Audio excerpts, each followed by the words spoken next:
Coucou les amis, c'est Sandra, j'espère que vous allez bien. Aujourd'hui vous êtes en pleine forme. Aujourd'hui je voudrais vous parler du film Banlieusard, un film réalisé par Kerry James et Leila C, qui passe actuellement sur Netflix.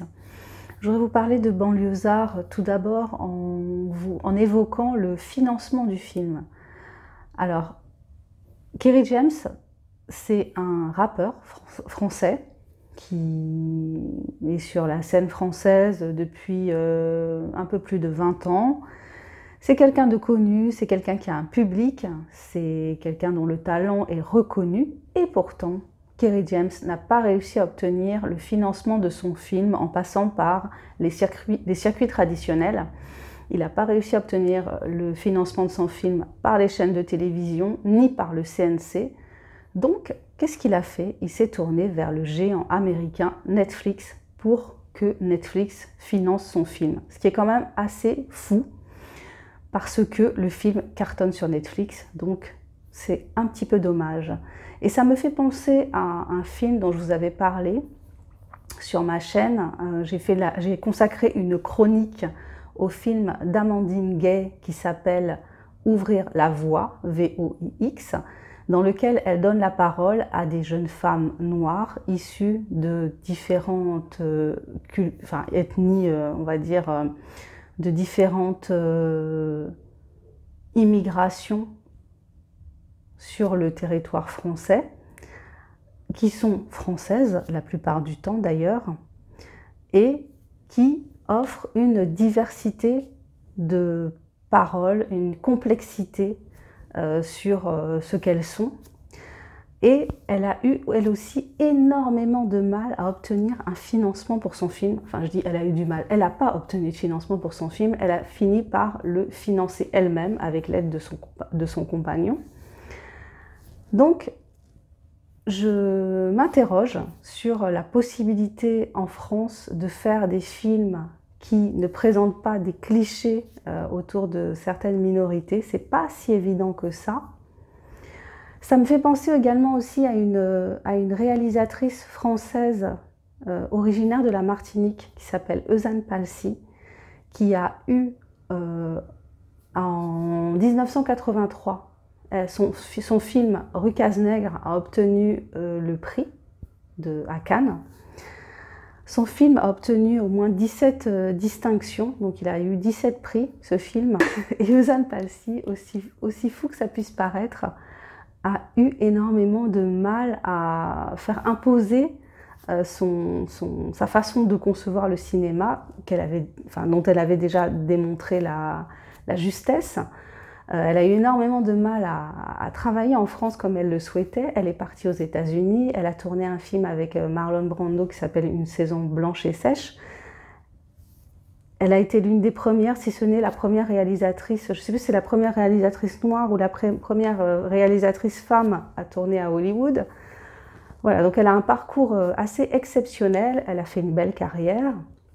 Mais parfois je m'interroge, je me dis mais qu'est-ce que cette femme aurait pu apporter au cinéma français si au lieu de se refermer, les portes s'étaient ouvertes. Voilà, s'il y avait ce goût pour la diversité, cette acceptation de visions différentes des choses dans le cinéma français, pas toujours cette espèce de côté un peu bobo, enfin toujours un peu on nous raconte toujours un peu les mêmes histoires dans le cinéma français. Je trouve ça assez dommage. Donc Banlieusard, ça m'a fait penser à ces deux femmes en fait. Ça m'a fait penser à Amandine Gay et à son film, et ça m'a fait penser à la carrière d'Eusanne Palsy.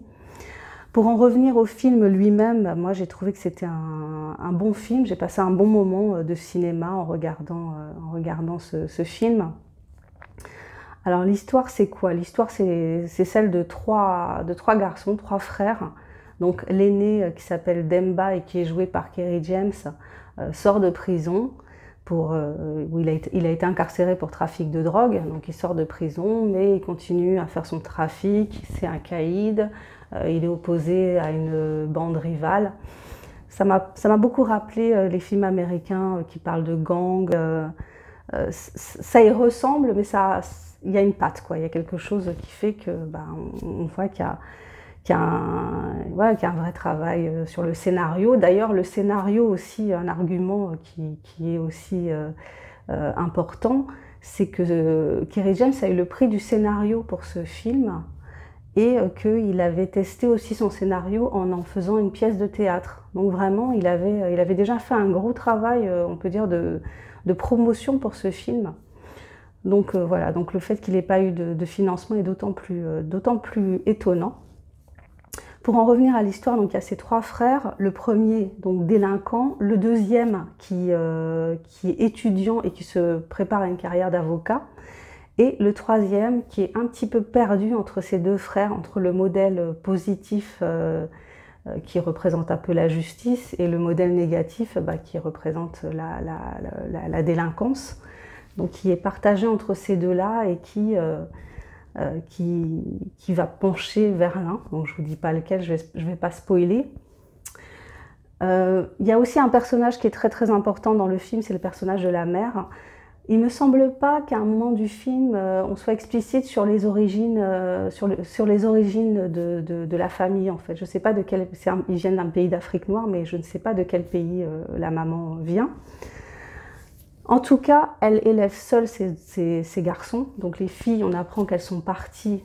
Donc apparemment, elles n'ont pas posé problème. Et elle se retrouve avec ces 3 garçons, dont un qu'elle a renié, enfin officiellement. Mais bon, on sent bien que son cœur de maman bat toujours pour son fils et que c'est difficile. Elle a fait tout ce qu'elle pouvait pour qu'il ne plonge pas, mais elle a pas réussi. Donc il y a cet aspect un peu d'échec, de sentiment de culpabilité. Et puis le désir surtout que le troisième ne suive pas les traces du premier. Et beaucoup de fierté pour le deuxième, donc qui est embarqué dans ce parcours et qui veut devenir étudiant.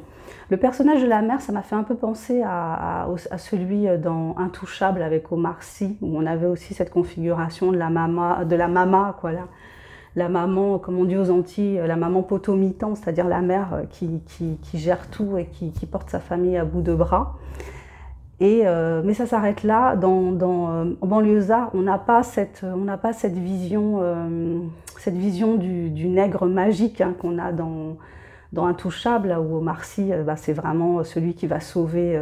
Je crois que c'est François Cluzet qui va le sauver, qui va lui redonner le sourire, le noir joyeux, le noir qui danse. Enfin tout cet aspect-là qui a été assez critiqué par rapport au film Intouchable.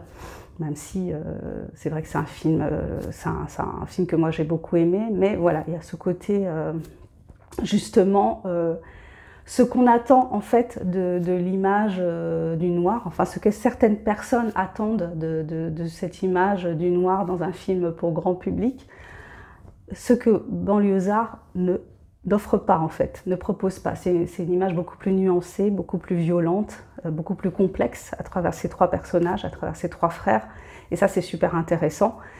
Le fil du film, c'est justement donc d'une part la délinquance en fait, cette histoire de gang qui s'oppose, et puis l'histoire du deuxième fils, donc avocat, qui va devoir se prêter à une sorte de duel d'éloquence avec une de ses camarades de cours, qui, elle, représente plutôt... alors, c'est un petit peu cliché, on peut pas nier que c'est un petit peu cliché.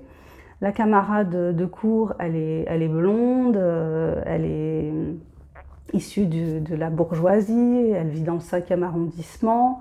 Donc on a cette opposition entre Paris, les beaux quartiers, et puis la banlieue.